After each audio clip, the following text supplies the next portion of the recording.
Bueno, pues bienvenidos a todos, a los que estáis en casa también, muy bienvenidos. Estamos haciendo, como sabéis, una visual del libro de Esther. Hoy es el quinto día que estamos viendo Esther y nos vamos a ir al capítulo 6. Esther capítulo 6, vamos a estar viendo este capítulo durante esta mañana.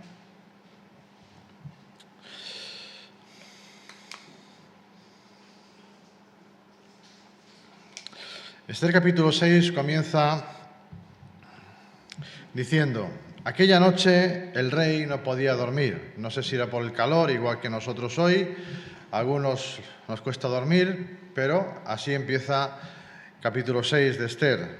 Aquella noche el rey no podía dormir y dio orden que trajeran el libro de las memorias, las crónicas, y que las leyeran delante del rey. Y fue hallado escrito lo que Mardoqueo había informado acerca de Bigtán y Teres, dos de los eunucos del rey, guardianes del umbral, de que ellos habían procurado echar mano al rey Asuero o matarlo. Y el rey preguntó: ¿qué honor o distinción se le ha dado a Mardoqueo por esto? Y respondieron los siervos del rey que le servían: nada se ha hecho por él. Entonces el rey preguntó: ¿quién está en el atrio? Y Amán acababa de entrar al atrio exterior del palacio del rey para pedir al rey que hiciera ahorcar a Mardoqueo en la horca que él le había preparado. Y los siervos del rey le respondieron: he aquí, Amán está en el atrio. Y el rey dijo: que entre.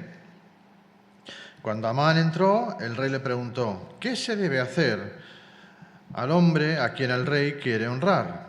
Y Amán se dijo: ¿a quién desearía el rey honrar más que a mí? Y Amán respondió al rey: para el hombre a quien el rey quiere honrar, traigan un manto real con que se haya vestido el rey, y un caballo en el cual el rey haya montado y en cuya cabeza se haya colocado una diadema real. Y el manto y el caballo sean entregados en mano de uno de los príncipes más nobles del rey, y vistan al hombre a quien el rey quiere honrar, le lleven a caballo por la plaza de la ciudad y pregonen delante de él: así se hace al hombre a quien el rey quiere honrar. Entonces el rey dijo a Amán: pues date prisa, coge el manto y el caballo, como has dicho, y hazlo así con el judío Mardoqueo, que está sentado a la puerta del rey, y no omitas nada de todo lo que has dicho. Y Amán tomó el manto y el caballo, visitó a Mardoqueo y lo llevó a caballo por la plaza de la ciudad y pregonó delante de él: así se hace al hombre a quien el rey quiere honrar. Después Mardoqueo regresó a la puerta del rey, pero Amán se apresuró a volver a su casa, lamentándose con la cabeza cubierta. Y Amán contó a su mujer Zeres y a todos sus amigos todo lo que le había acontecido. Entonces sus sabios y su mujer Zeres le dijeron: si Mardoqueo, delante de quien has comenzado a caer, es de descendencia judía, no podrás con él, sino que ciertamente caerás delante de él. Aún estaba hablando con él cuando llegaron los eunucos del rey y llevaron a prisa a Amán al banquete que Esther había preparado. Bueno, hasta aquí.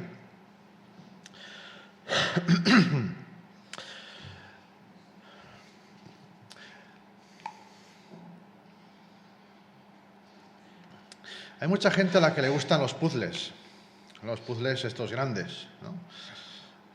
Particularmente a mí no me llama la atención, pero hay mucha gente que disfruta o se relaja mucho haciendo puzzles con miles de piezas, ¿no?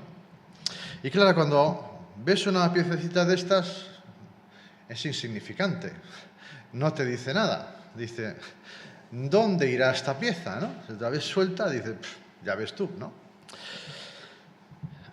Yo prefiero otro tipo de cosas, que me gustan las series o películas de investigación, en la que van apareciendo, como fruto de la investigación, ciertas pistas, ¿no? Ciertas pistas que por sí solas, dices, no tienen mucho sentido, igual que la pieza esta de puzzle, Pero a la vez, a la medida que van pasando las cosas, se va desarrollando la investigación, pues ves que en algún momento aquella pieza que no tenía mucho sentido encaja, ¿no? O mínimamente encaja, o parece que bueno, va por ahí, ¿no? Tiene sentido. En nuestra vida pues pasa lo mismo. Pasa lo mismo, pasan cosas que en el momento en el que ocurren pues no tienen mucho significado para nosotros, ¿no? No tiene mucho sentido. Y de hecho piensas que cuando estás en medio de esa situación, dices, pues no sé si en algún momento llegará a tener sentido, porque parece que no, ¿no? Pero a medida que pasa el tiempo y se van dando lugar a más acontecimientos, pues ves que eso que no tenía sentido tiene su lugar ahí, ¿no? En tu vida. Eso nos indica que los hilos de la historia de nuestras vidas se están moviendo desde un lugar en el que hay alguien. Esto es lo que vemos en el libro de Esther. Parece que hay alguien detrás de todo esto, ¿no? Que no es mero azar, no es suerte.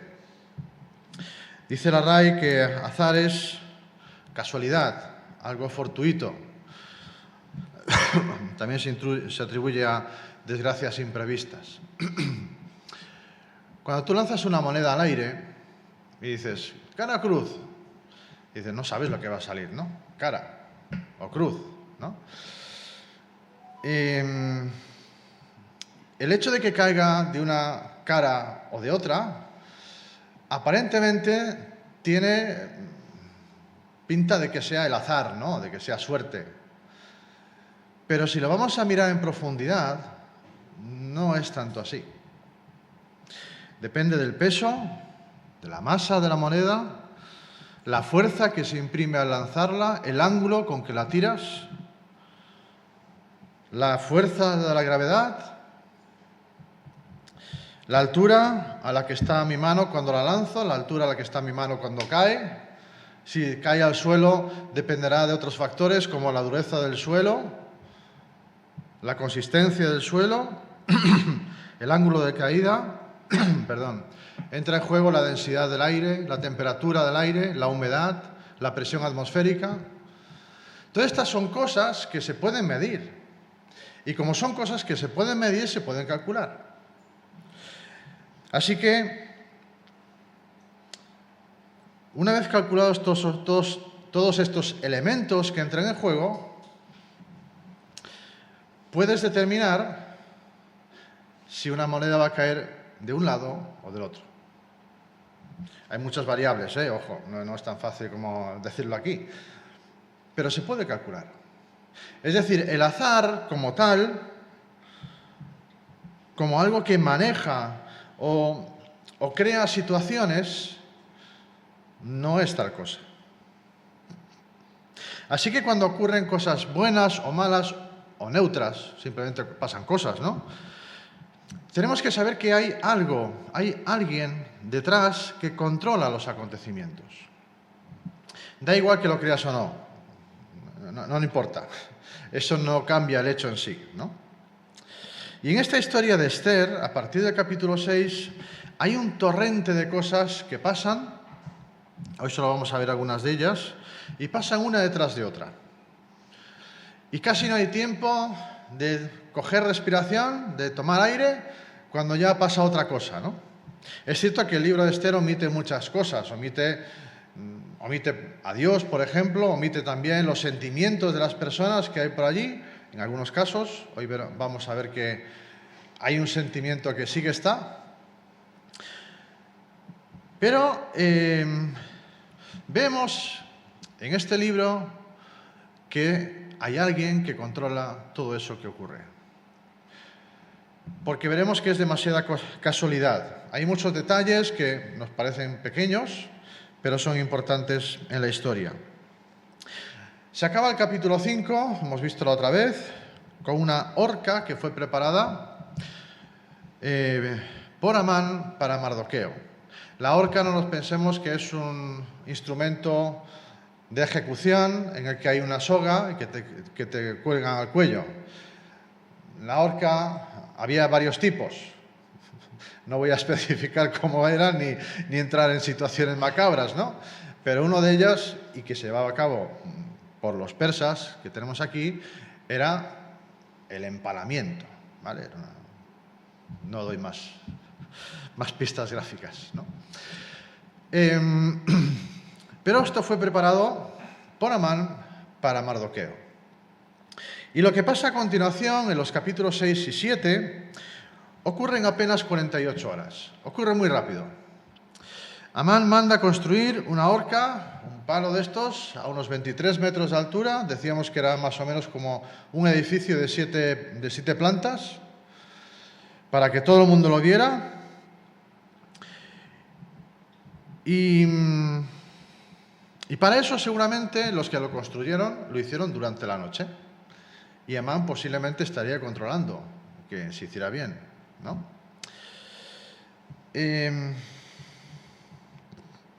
Pero esa misma noche, el rey, nos dice al principio del capítulo 6, no podía dormir. ¿Casualidad? Bueno, qué casualidad, ¿no? Estamos acostumbrados a las películas, ¿no? Que todo pasa justo al final, en el desenlace de la película, el héroe salva a los que lo estaban pasando mal, salva al mundo de una catástrofe enorme y todo ocurre al final de la película y se precipitan los acontecimientos, ¿no? Todo va muy rápido, ¿no? Bueno, en la vida real no suele ser tanto así, ¿no? Pero aquí sí. Aquí ocurre de esta manera. Así que intentemos no disminuir el impacto de lo que aquí se cuenta pensando que estamos viendo una película, ¿vale? Pues no es una película. Si lo leemos bien, con atención, nos damos cuenta que lo que pasa aquí es tremendo. Hay una acción, una adrenalina en el ambiente, muchísima, y que todo pasa muy rápido. Bueno, volvamos al rey. El pobre rey no puede dormir, pobrecillo, ¿no? No puede dormir. Y dices, bueno, ¿y qué más da? Es decir, ¿qué me importa a mí que el rey pueda dormir o no? Es decir, nosotros nos ponemos el telediario y lo primero que nos cuentan es que el rey de España no puede dormir. Eso, o sea, no es noticia, ¿no? No es noticia. O que el presidente, bueno, depende. ¿Para qué medios podría ser noticia, es verdad? Pero no es una noticia interesante, es decir, no cambia la sociedad porque no pasa nada en el mundo porque el rey no pueda dormir, ¿no? Pero aquí sí, es relevante. Precisamente esa noche el rey no puede dormir. No se nos dice por qué, si es que tenía calor como nosotros, algunos de nosotros lo pasamos mal de noche o lo que sea, ¿no? No se nos dice por qué. Lo relevante es que no pudo dormir. Y si aprendemos algo del libro de Esther, es que todo está bajo el control de Dios. Por lo tanto, podemos decir que fue Dios el que no dejó dormir al rey. Es un pequeño detalle, al menos en apariencia, pero que está controlado por Dios. Y bueno, hay un montón de cosas que el rey podría haber hecho, ¿no? Si no puede dormir, no sé, no podía encender el ordenador, ver el móvil, las redes sociales, ver la tele, no podía hacer eso, ¿no? No había. Podría darse un paseo, no sé, ir a molestar a alguien, esas cosas reales que se hacen, ¿no? Ir a molestar a la gente, que le hicieran comida, no sé, cosas, habría un montón de cosas. Pero dijo que le leyeran de las memorias las crónicas de su reino. Bueno, uno puede dormir y puede escoger entre 40 diferentes maneras para combatir el insomnio. Pero ordena que se le traiga un libro y que se lo lean. La persona a la que se le ordenó que trajera un libro, podría haber traído cualquier libro. Cualquiera. Cualquiera de los libros, de las memorias, de las crónicas del reino. No os penséis que había solo un libro. En un reino pasan muchas cosas y se toma nota.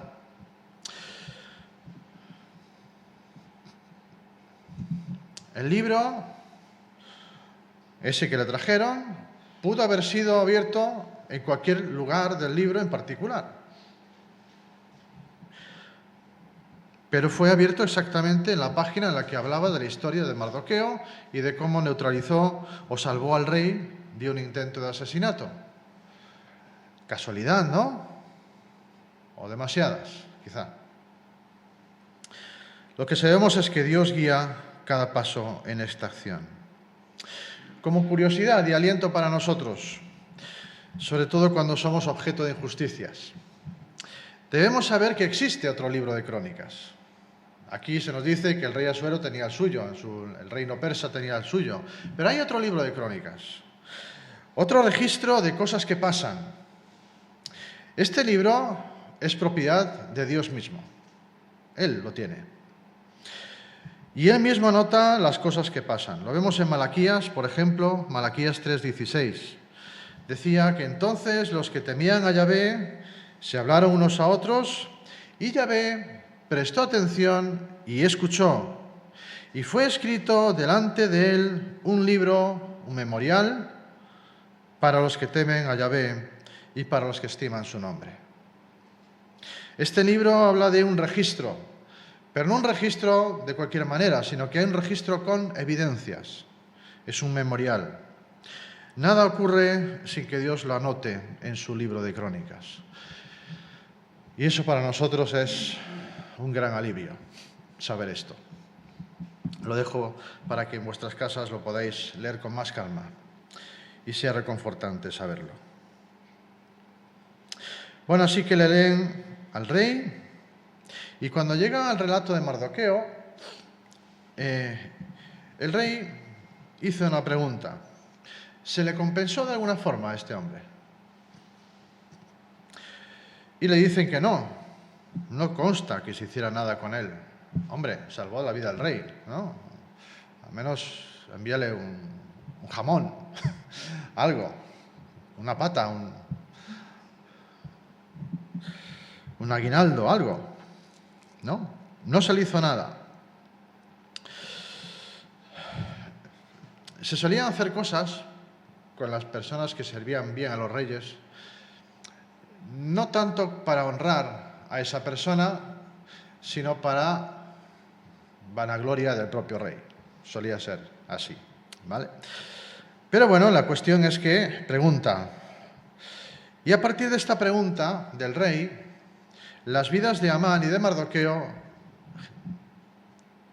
hacen un giro de 180 grados. Empieza todo a cambiar. Así que el rey, quiere enmendar esto y pregunta, ¿quién está ahí fuera? ¿Quién está en el atrio exterior? Ese era el lugar en el que esperaban las personas que solicitaban audiencia con el rey, esperaban allí. Y el rey lo pregunta porque, al parecer, era una práctica de los reyes en ese momento, lo sigue siendo, quería el parecer de alguno de sus asesores reales, ¿no? Y fíjate cómo lo dice el versículo 4. Y Amán acababa de entrar al atrio exterior del palacio del rey. Acaba de entrar. Los acontecimientos se están llevando a cabo con una coordinación perfecta. El rey no duerme, le leen exactamente eso de Mardoqueo y cuando el rey se pone a cavilar, ¿por qué no se hizo nada? Quiero consultar a alguien. ¿Quién está ahí fuera? Y justamente Amán entra por la puerta. Qué casualidad, ¿no? Qué casualidad. La mano visible del Dios invisible que mueve acciones y personas con precisión quirúrgica. Amán fue a ver al rey, no para otra cosa, sino para pedirle que matara a Mardoqueo en la horca que había preparado durante esa noche. Pero ahí tenemos reflejado lo que Proverbios nos dice, por ejemplo, 16:9. La mente del hombre planea su camino, pero Yahvé dirige sus pasos. Así que cuando sabe que Amán es el que está allí, dice, hombre, que pase para adentro. Fíjate, ¿quién mejor que Amán, no? Y antes de que Amán pueda empezar a hablar, el rey le hace una pregunta. A ver, Amán, ¿qué se tiene que hacer para el hombre a quien el rey quiera honrar? Se refiere a mí, claro. Ese soy yo. Si nos metemos en la mente de Amán, lo lógico es pensar que sí, que Asuero está pensando en Amán. ¿Quién mejor que él, no? ¿Quién había ascendido como la espuma? Amán. ¿A quién más se iba a referir el rey sino a él? Es decir, entra dentro de lo normal que Amán pensara de esta manera. Así que Amán comienza a decir una cantidad de cosas en los que está implícito el hecho de que él mismo se está viendo recibir ese honor, ¿no? De hecho, algunos comentaristas coinciden que las peticiones de Amán son del todo exageradas. Aquello se ha pasado. 3 pueblos. Vestirse con una ropa que el rey ya había usado. En esa cultura era una de las mayores demostraciones de honra que se le podía hacer a ningún súbdito. Era algo exorbitado. No contento con eso, le dice que debe montar un caballo que el rey ya haya montado y que se le ponga una diadema. Pero eso no es todo. También dice que uno de los príncipes más nobles del rey, él se estaría pensando seguramente en alguien en particular, que vaya diciendo delante, y así se hace al hombre a quien el rey quiere honrar. Y esto no era dar una vuelta a la manzana, no es como las rúas que tenemos aquí en los barrios, no. Esto duraba horas y se paseaba por la ciudad. Así que cuando a Amán le pareció, acabó de hablar, me imagino que estaría satisfecho, viéndose él ya engalanado con todas las ropas reales.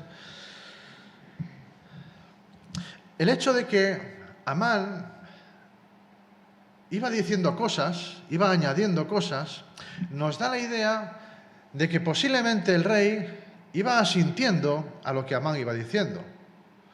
El manto, digo, no estaría mal, sí. El caballo, pues también, ¿no? Entonces iba diciendo cosas Amán, ¿no? Seguramente habría que imaginarse la escena, no, eso nos dice, pero hay que echarle imaginación al libro de Esther también. Pero cuando el rey abre la boca, habría que ver la cara de Amán. Dice, sí, señor Amán, me encanta tu idea. Vamos a hacer precisamente eso. Haz todo esto que has dicho con el judío Mardoqueo. Y no omitas nada de lo que acabas de decir. Hombre, yo me imagino, no soy capaz ni de imaginar la cara que podría poner Amán en ese momento, ¿no? Pero no tenía más remedio que obedecer al rey. No tenía más remedio. Y no tenía más remedio de hacer no lo que el rey dijo, sino lo que él le dijo al rey. Lo tiene que hacer. Tiene que obedecer. Y Amán comienza a caer. Bueno, así que Amán lo hace, no le queda otra, no tiene más remedio. No sé, pensaría, tierra trágame, no sé, mientras iba gritando.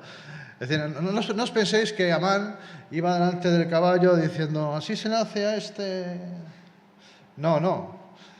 Tenía que representar bien su papel, tenía que ser creíble, tenía que hacerlo bien. Tenía que gritar, así se le hace al hombre que el rey quiere honrar. Y así, durante varias horas, hacerlo. Hizo el papel de su vida, seguramente. Pero implícitamente había una honra para Amán.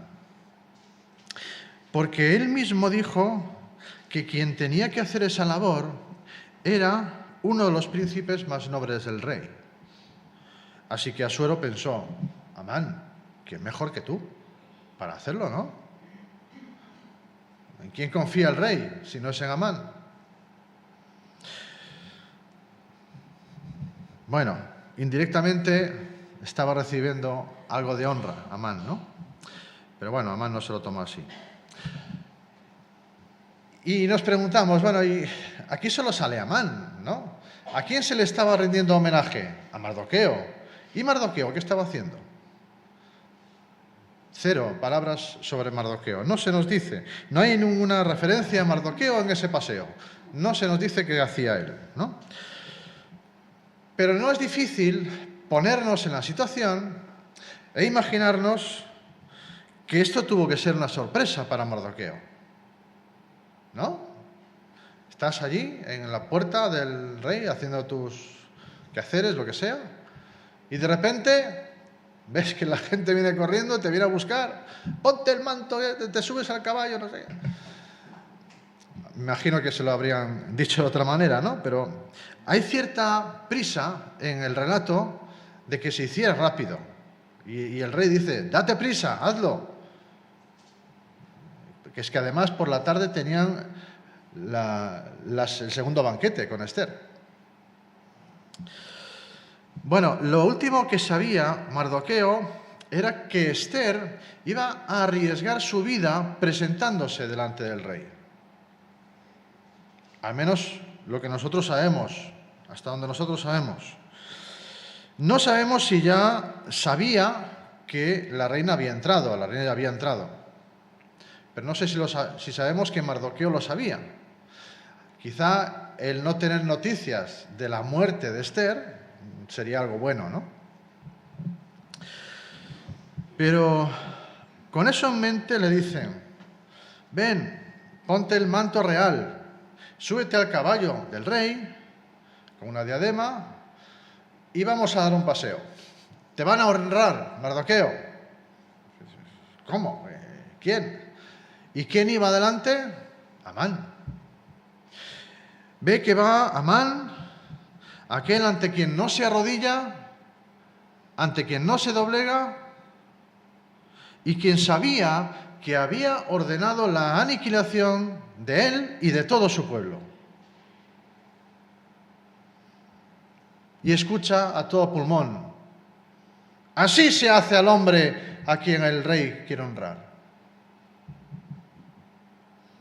No se nos dice la reacción de Mardoqueo, pero bueno, como poco debió ser raro.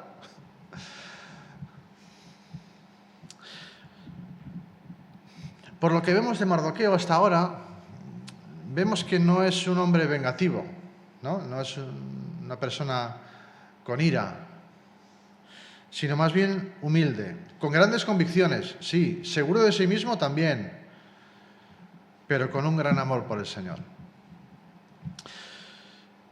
Y cuando todo acaba, nos dice lo que hacen Amán y Mardoqueo. Mardoqueo regresa a la puerta del rey, es decir, bajan del caballo, le quitan el manto, toda la parafernalia que llevaran por ahí, y se va a su vida normal, a su lugar de trabajo, a seguir con lo que tenía que hacer, a seguir cumpliendo con sus responsabilidades. No reúne, como Amán hizo, no reúne a sus amigos y le dice, mira, fijaos lo que el rey me ha hecho, hizo un desfile impresionante. Es que yo le salvé la vida al rey. No vemos esto. Vuelve a cumplir con sus responsabilidades. ¿Y Amán? ¿Amán qué hizo? Dice versículo 12, se apresuró al volver a su casa, lamentándose con la cabeza cubierta. El golpe ha sido tan fuerte, tan devastador para Amán, que vuelve a su casa lamentándose y con la cabeza cubierta. En esa época, cubrirse la cabeza era una señal de un profundo dolor, una profunda tristeza.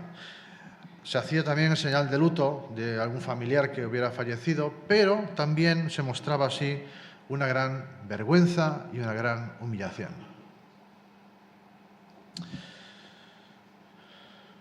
Hay antecedentes en la Biblia de esto. Por ejemplo, hay una situación muy particular en Jeremías 14. Dice que el suelo está agrietado, pues no había llovido sobre la tierra.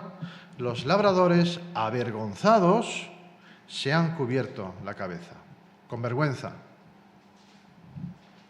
Así se sentía Amán, humillado, y se refugia en su casa.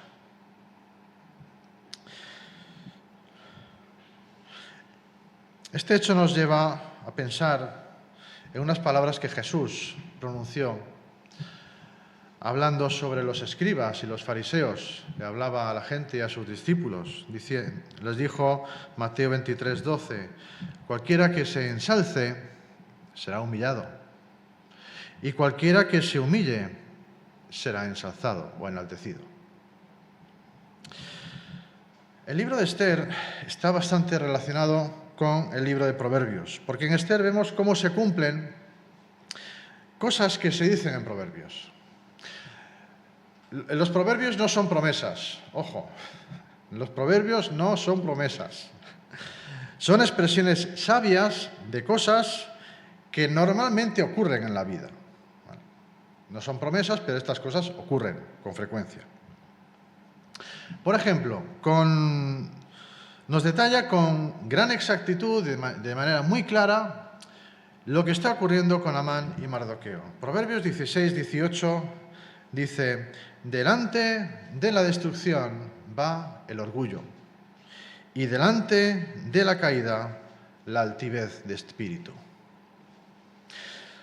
Proverbios 18-12 dice, antes de la destrucción el corazón del hombre es altivo, pero a la gloria precede la humildad.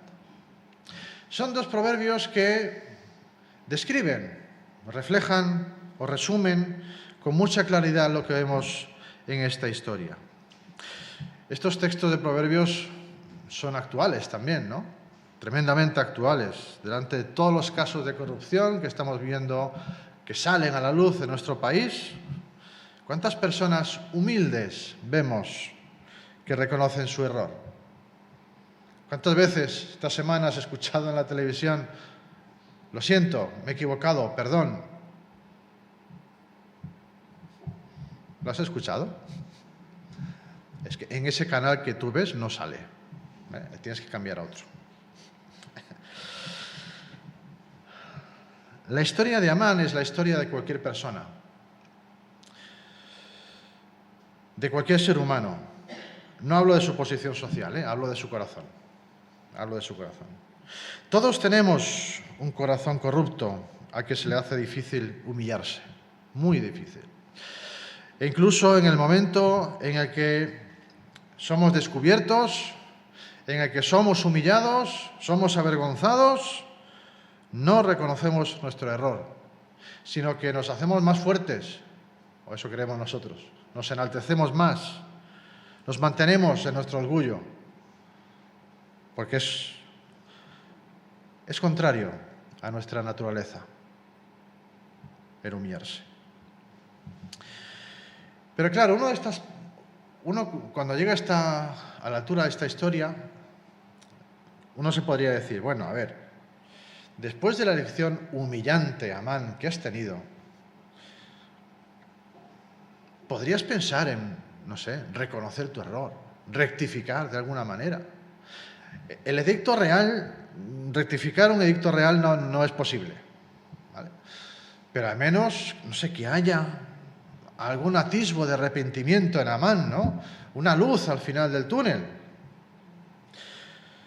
Pero claro, hay que preguntarse, ¿a Amán le duele haber promulgado ese edicto? ¿O lo que le duele es no salirse con la suya?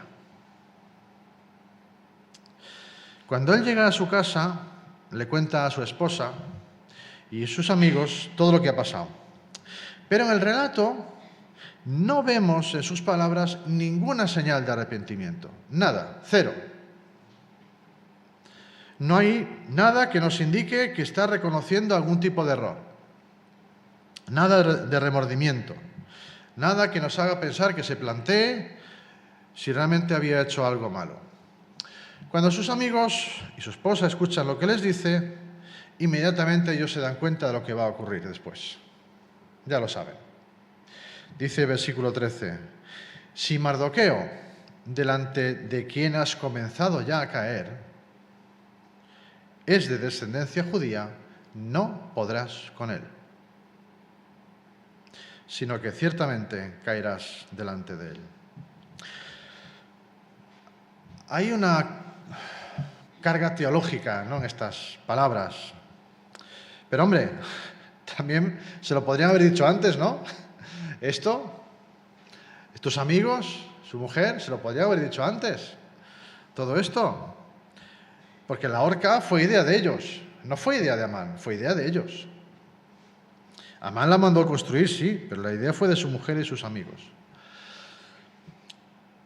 Porque ellos ya sabían que Mardoqueo era judío. Ya lo sabían.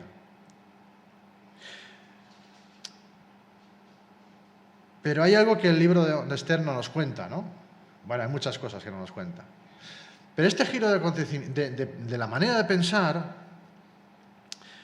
seguramente se empezaron a dar cuenta de que era verdad aquello de que los judíos tenían un Dios que les protegía. Eran paganos, creían en la suerte, en las supersticiones, en el destino, etcétera, etcétera, etcétera.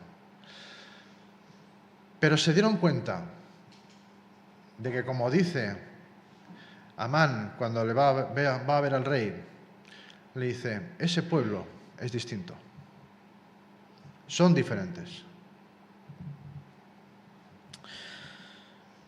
Sea como fuere, realmente Dios había prometido a Abraham en Génesis 12:3, bendeciré a los que te bendigan y al que te maldiga, maldeciré. Y las promesas de Dios siempre se cumplen.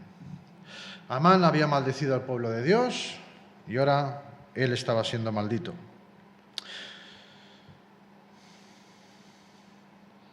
En todo este capítulo vemos que incluso en un acto como el que Amán tuvo que realizar para honrar a Mardoqueo, Dios le dio la oportunidad de reconocer su error, de arrepentirse. Incluso en la vida de Amán, una persona como él, tuvo la oportunidad de arrepentirse. No lo hizo. No aprovechó las oportunidades que Dios le ofreció en la vida. Pasa igual con nosotros. Nos creemos que todo lo que tenemos lo hemos ganado a pulso y nos lo merecemos. Que todo es nuestro y todo es gracias a nosotros. Y no vemos la mano de Dios dándonoslo todo. No lo vemos. Un día como hoy, Dios sigue brindando oportunidades a personas como tú y como yo. Sigue tendiendo la mano a personas que no lo merecemos. Nos sigue dando la oportunidad de acercarnos a Él, de ir a Él. Pido a Dios que su Espíritu Santo abra tu corazón y que te entregues a Él. Amén.